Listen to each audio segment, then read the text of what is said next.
বন্ধুরা, হ্যাঁ স্টার্ট করি। আসসালামু আলাইকুম, আমার নাম মাহিন। আমি পঞ্চম শ্রেণীর একজন ছাত্র। আমি একটা অদ্ভুত ব্রিজ বানিয়েছি।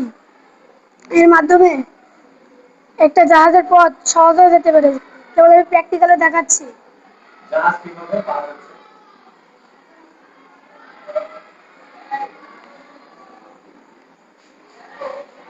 হাততালি, ক্লাস।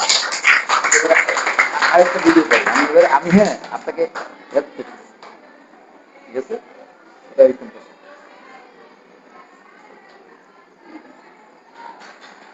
দেখেছেন?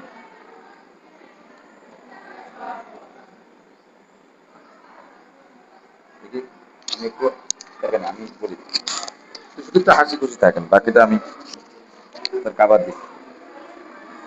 ছোট্ট সোনামণিরা, আজকে আমরা এমন একটি প্রজেক্ট নিয়ে, একটি অদ্ভুত প্রজেক্ট নিয়ে কথা বলবো, যেটা তৈরি করেছে আমাদের স্কুলের পঞ্চম শ্রেণীর একজন খুব মেধাবী ছাত্র।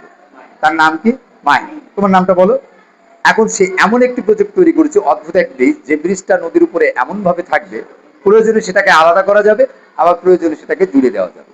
যেমন এই জাহাজটি দেখো, জাহাজটি নদী পার হওয়ার পথে এই ব্রিজে মানে বেঁধে যাওয়ার ভয় আছে। সেই মুহূর্তে সে তার ব্রিজটাকে কি সুন্দরভাবে মাঝ পথ থেকে আলাদা করে দিবে, সহজেই জাহাজটা বেরিয়ে যাবে।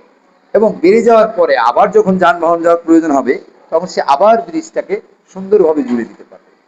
কি অদ্ভুত না তার এই আবিষ্কার? সবাই একটা জোরে হাত দেন তার।